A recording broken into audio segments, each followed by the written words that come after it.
Hello friends, welcome back. હું પિનાકિન રાવલ તમારું ખૂબ જ સ્વાગત કરું છું. મિત્રો, આપણું જે સ્ટાર્ટઅપ ફોર ફિઝિક્સના સેશન ચાલુ છે એમાં પહેલાં બે લેક્ચરમાં આપણે શરૂઆતના જે મૂળભૂત કન્સેપ્ટ છે, ખાસ કરીને આલેખને લગતા એની ચર્ચા કરેલી છે.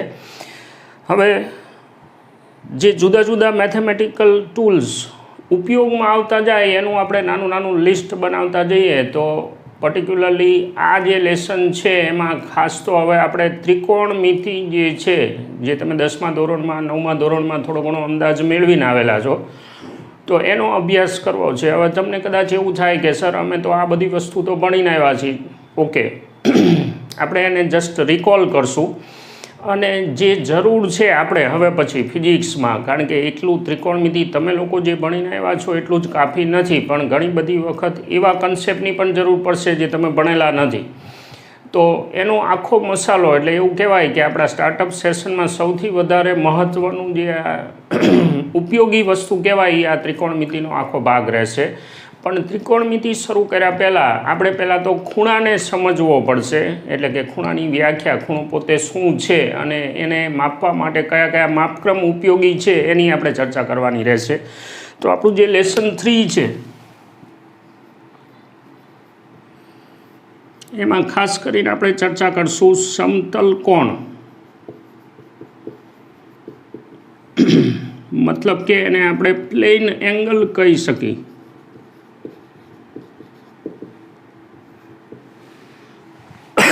પહેલાં એની વ્યાખ્યા જોઈ લઈ. મિત્રો, સ્વાભાવિક છે કે ભાઈ મગજમાં આવે તમે જ્યારે સમતલ કોણ એટલે કે ખૂણો એવું બોલો એટલે મગજમાં એક આકૃતિ આવે, પણ એની સ્પષ્ટ વ્યાખ્યા જે છે એ આપણે ખાસ તો સમજવી પડે. માનો કે એક રેફરન્સ લાઈન હું લઉં વ્યાખ્યા સમજવા માટે. આપણે જે ઓલા આલેખમાં દોરતા હોય એવી રીતે એક આ રેફરન્સ લાઈન છે, આ ઉગમ બિંદુ છે, અને હું OX કહી દઉં. આના ઉપર કોઈ એક કિરણ, માનો કે OA કિરણ છે આપણી પાસે. હવે આ કિરણની પૂંછડી પકડી રાખી અને આપણે આને ઘુમેડી મરાવી, મતલબ કે એને ભ્રમણ કરાવી. તો આ ચાંચ છે એને હું પકડીને આને ભ્રમણ કરાવું છું. માનો કે અહીંયા સુધી પહોંચે છે બાય રોટેશન. આ ધ્યાનમાં રાખજો, ભ્રમણ કરી અને OB સ્થાને ધારો કે આ પહોંચે છે, તો OX સંદર્ભ રેખાથી OB સુધીના એના પરિભ્રમણનું જે મૂલ્ય આવે, પરિભ્રમણનું મૂલ્ય, એને ખૂણો કહેવાય. પરિભ્રમણ મૂલ્ય ક્યાંથી? તો કે સંદર્ભ રેખાથી.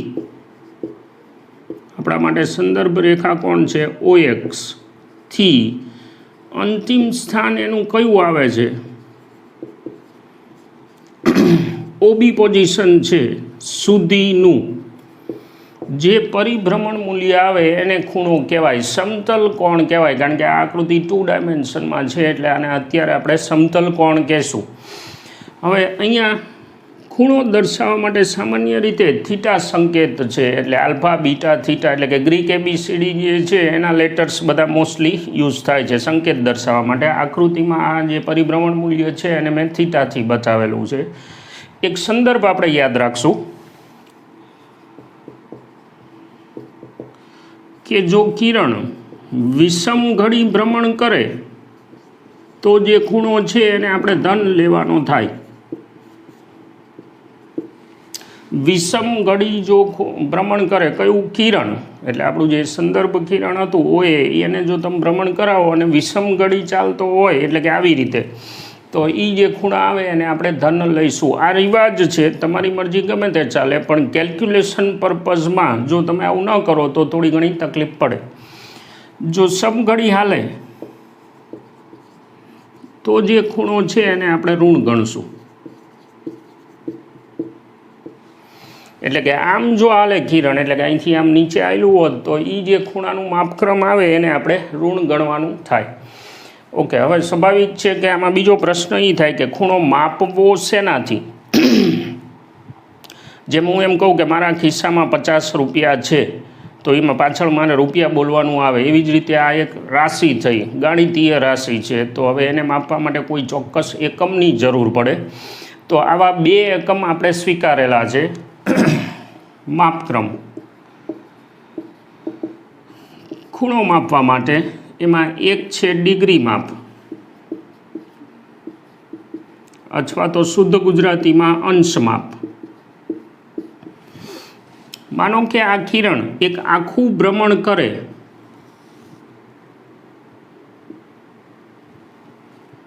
એક વર્તુળ છે સપોઝ મારી પાસે, હવે અહીંયા છે સંદર્ભ કિરણ એ બિંદુ પાસે, એક આખું ચક્કર જો એને આપણે ફેરવી લઈ તો સંપૂર્ણ ભ્રમણ માટે થીટા 360 ડિગ્રી આપણે નક્કી કરેલું છે, સ્વીકારાયેલું છે. એટલે આનો અર્થ શું થયો કે ડાયા માણસોએ નક્કી કરેલું છે જે તે વખતે કે ભાઈ એક આખું ચક્કર ફરે તો એ જે ખૂણો છે એને આપણે 360 ડિગ્રી કહેવો.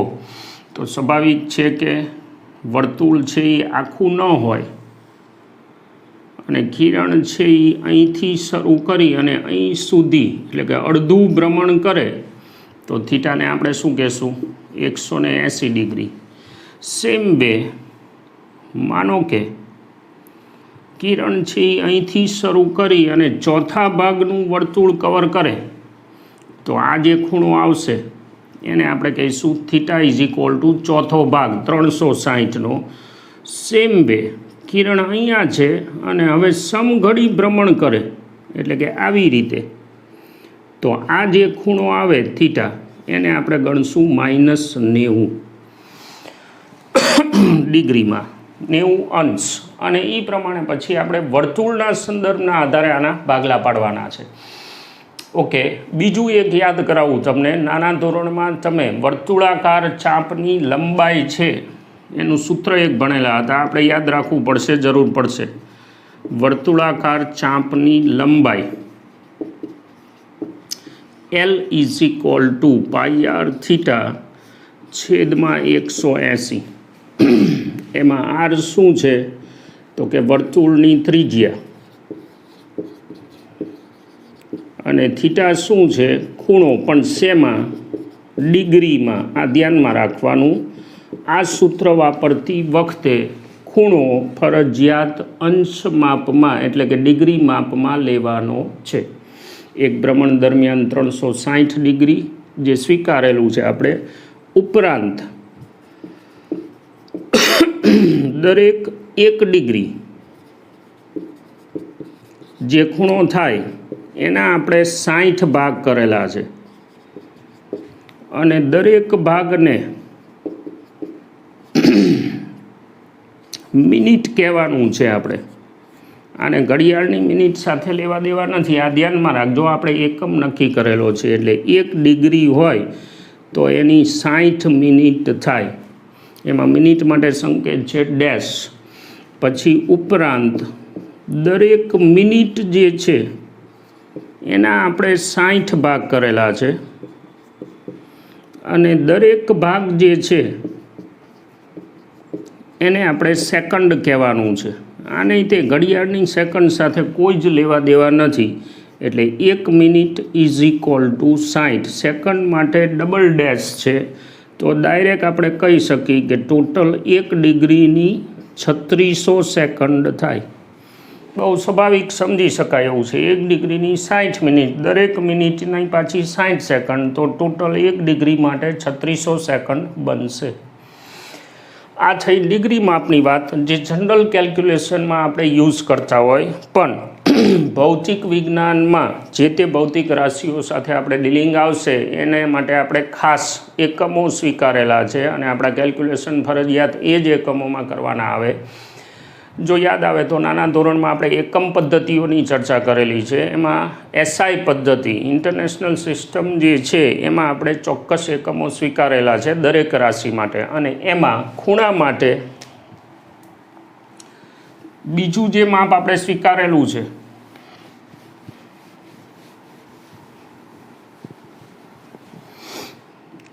એ છે રેડિયન માપ. આ એસઆઈ પદ્ધતિમાં આપણે એક્સેપ્ટ કરેલું છે. હવે રેડિયનની વ્યાખ્યા કરી દઈ. વર્તુળાકાર ચાંપની લંબાઈ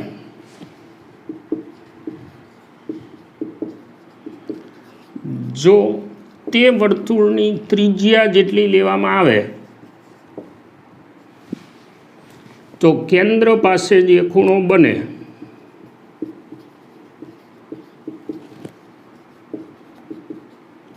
એને આપણે કહેવાનું છે 1 રેડિયન. વ્યાખ્યા સમજો. વર્તુળની ત્રિજ્યા જેટલી લંબાઈની ચાંપ વડે કેન્દ્ર પાસે બનતો ખૂણો એને 1 રેડિયન આપણે કહેવાનું છે. એટલે ધારો કે મારી પાસે આ વર્તુળ છે.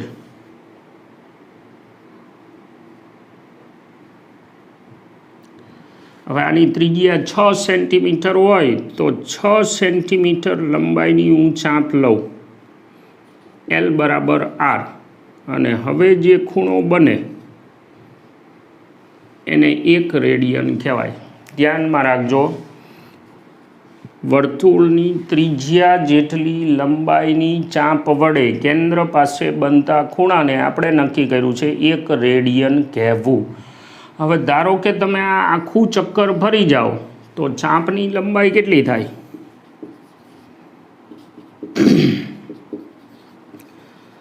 એક સંપૂર્ણ ભ્રમણ હોય આપણી પાસે, પરિઘ જેટલી થાય એવું કહેવાય.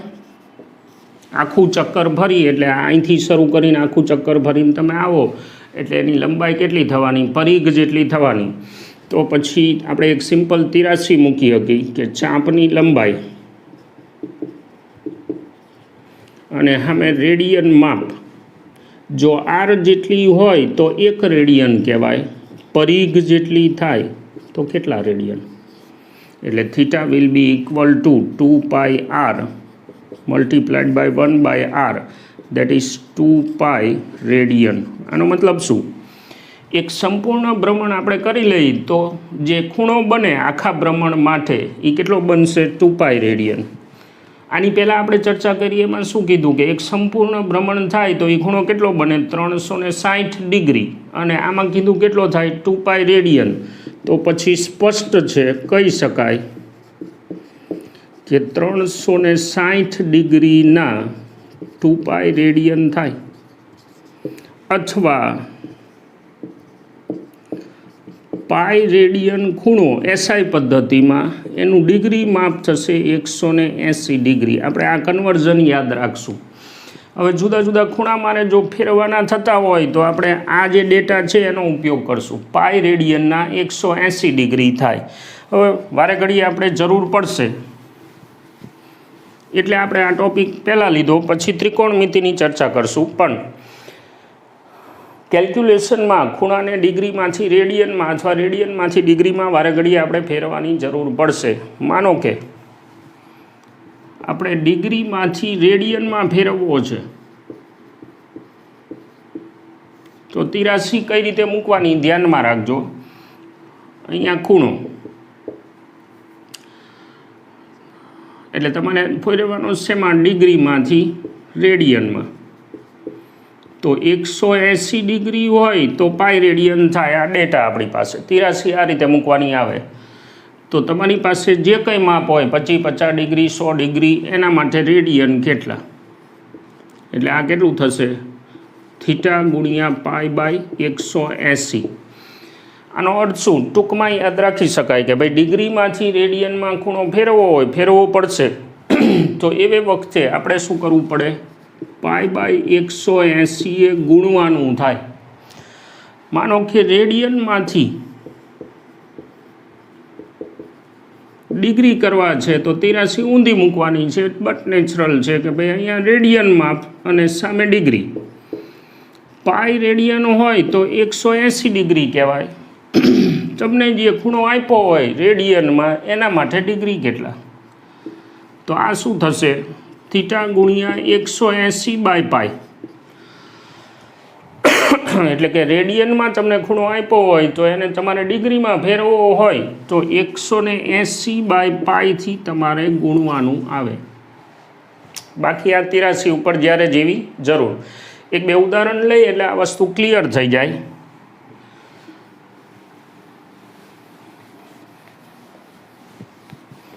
માનો કે મને એવું કહેવામાં આવ્યું છે કે એક વર્તુળાકાર ચાપની લંબાઈ 3π/2 સેન્ટીમીટર છે. આમાં પાય એટલે આપણું પેલું 22/7 વાળું એટલે કે 3.14. તો આટલા સેન્ટીમીટર લંબાઈ છે અને ત્રિજ્યા ધારો કે 6 સેન્ટીમીટર આપેલી છે. મને ખૂણો ગોતવાનું કીધું છે રેડિયન અને ડિગ્રીમાં બંનેમાં. તો એક વસ્તુ આપણે ધ્યાનમાં રાખી કે મારી પાસે ઓલું એક સૂત્ર હતું L = πr/180. હવે એમાંથી હું સૂત્ર બનાવું થીટા L × 180/π અને પેલો r છેદમાં. હવે આ ખૂણો શેમાં છે? ડિગ્રીમાં. બરાબર. આ સૂત્ર આપણું 10માનું. ખૂણો છે એ ડિગ્રીમાં છે. હવે મારે આને રેડિયનમાં ફેરવવો પડે કેલ્ક્યુલેશનમાં. જો ફેરવવો હોય તો શું કરવું પડે? તો કે ડિગ્રીમાંથી રેડિયનમાં ફેરવવું હોય તો π/180થી ગુણી નાખવું પડે. ખાસ ધ્યાન રાખજો, આ સૂત્ર છે એમાં થીટા ડિગ્રીમાં છે. હવે મારે આને રેડિયનમાં જોતો હોય તો મારે π/180થી ગુણવાનું આવે. હવે જો હું એને ગુણી નાખું તો મને એક સૂત્ર મળશે થીટા = L/r. એટલે કે ખૂણો રેડિયનમાં ડાયરેક્ટ જોતો હોય તો ચાપની લંબાઈ છેદમાં એ જે વર્તુળાકાર ચાપ છે એની ત્રિજ્યા. તો આપણા માટે થીટા કેટલો થશે? ચાપની લંબાઈ કેટલી? 3π/2 અને ખૂણો ઓલો ત્રિજ્યા કેટલી છે? 6 સેન્ટીમીટર. આ 2 ઉડાડો એટલે π/4 રેડિયન થયો આપણો આ ખૂણો. હવે આને મારે ડિગ્રીમાં ફેરવવો છે તો ડિગ્રીમાં ફેરવવા માટે મારે શું કરવું પડે? π/4 રેડિયનના ડિગ્રી કરવા છે 180/πથી ગુણવાના આવે. પાઈ કેન્સલ. 180નો ચોથો ભાગ 45 ડિગ્રી. ક્લિયર આ વસ્તુ? ડાયરેક્ટ રેડિયનમાં જોતો હોય તો ભલે અને ચાપની લંબાઈ ડિગ્રી વચ્ચેનો સંબંધ જોતો હોય તોય ભલે. માનો કે મને એવું કહેવામાં આવે કે આપણી જે ઘડિયાળ છે એમાં 2 વાગ્યા છે અને 2 વાગે કલાક કાંટો અને મિનિટ કાંટો છે એની વચ્ચે બનતો ખૂણો રેડિયન અને ડિગ્રીમાં જોઈ for the sec of twist only. બહુ ઇઝીલી ગણી શકાય. માનો કે આ મારી ઘડિયાળ છે. હવે એમાં ખબર છે આપણને કે આ 12થી માંડી અને 3 સુધીમાં 2 ભાગ કર્યા છે. બીજા 2 ભાગ, બીજા 2 ભાગ અને બીજા 2 ભાગ. એટલે ટોટલ એવું કહેવાય કે આખા ડાયલના કુલ કેટલા ભાગ છે? 12. આખું ચક્કર એટલે ખૂણો કેટલો? 360. એના કેટલા ભાગ કર્યા છે એમણે નામ પાડીને 12. તો હવે આ જે છે ભાગ્યા 12 હું કરું 360/12 એટલે 12 × 36 એટલે એક ભાગ કેટલો થયો? 30 ડિગ્રીનો થયો.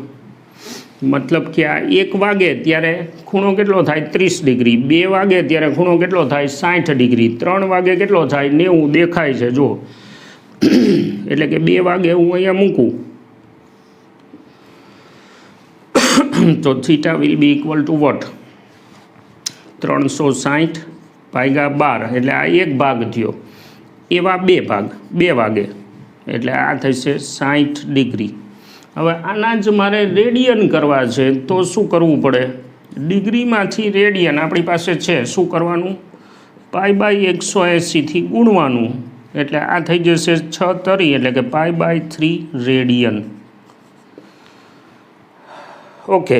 ખૂણા માટે આટલી માહિતી કાફી છે અને તમારે આ કન્વર્ઝન ખાસ કરીને યાદ રાખવાનું આવે. થોડીક પ્રેક્ટિસ માટે ડિસ્ક્રિપ્શન બોક્સના મટીરિયલમાં મેં થોડાક સમ આપેલા છે 2-4 પ્રેક્ટિસ કરો એટલે આ વસ્તુ ઓકે થઈ જાય. એઝ યુઝ્યુઅલ તમને ખબર છે કે આ જ વિડીયોના ડિસ્ક્રિપ્શન બોક્સમાં હું PDF મટીરિયલ પ્રોવાઈડ કરું છું, જેથી કરીને તમે જે લેક્ચર ભણો છો એનું રિટર્ન ફોર્મ તમારી પાસે હોય. એમાં જે એક્સરસાઇઝ આપવામાં આવે એ એક્સરસાઇઝ તમે કેલ્ક્યુલેટ કરજો, એક આખી નોટ બનાવી રાખજો. બીજું MCQની પ્રેક્ટિસ એ હું આ જ રીતે તમને આપતો જઈશ કે PDFના ફોર્મમાં મળે, જેથી કરી અને આખા 2 વર્ષ દરમિયાન તમારી પાસે સારા એવા MCQનું કલેક્શન થઈ જાય. અને વન્સ અગેન YouTube ઉપર હોવાથી આ વસ્તુ ટોટલી ફ્રી છે. એનો મતલબ એવો થયો કે શક્ય એટલું જો તમે મહત્તમ આનો લાભ લો તો ફાયદો છે. શક્ય એટલો મહત્તમ લાભ તમે પણ લો, તમારા મિત્રોને પણ સજેસ્ટ કરો, અને ખાસ કરીને મારી જે ચેનલ છે એને સબસ્ક્રાઈબ કરવાનું ભૂલશો નહીં, જેથી કરી અને નવા આવતા દરેક વિડીયો જે છે એ તમને મળતા જાય. ઉપરાંત એવું નથી કે ગુજરાતી મીડિયમના વિદ્યાર્થી મિત્રો માટે જ આ વસ્તુ છે. હું બંને મીડિયમ માટે video step by step upload કરી રાખું છું. સેમ મેટર, મતલબ કે 2 વર્ષ સુધી જો નીટ ફિઝિક્સ પર્ટિક્યુલરલી ભણવાનું થતું હોય તો કોઈ પણ વિદ્યાર્થીએ ક્યાંય એક્સ્ટ્રા ખર્ચ કરવાની જરૂર નથી. મટીરિયલ સહિત એને સંપૂર્ણ રીતે બધી જ માહિતી, બધો જ મસાલો મળી રહેવાનો છે. અત્યાર પૂરતી હું રજા લઉં. આવતા વિડીયોમાં ત્રિકોણમિતિની ચર્ચા કરશું. દરેક વિડીયો સિક્વન્સમાં જોતા જજો. મટીરિયલ જે આવે એને તમે શોર્ટ આઉટ કરી અને બને તો એક નોટ બનાવતા જજો, ફાયદો થશે. અત્યારે હું રજા લઉં. Thank you for watching.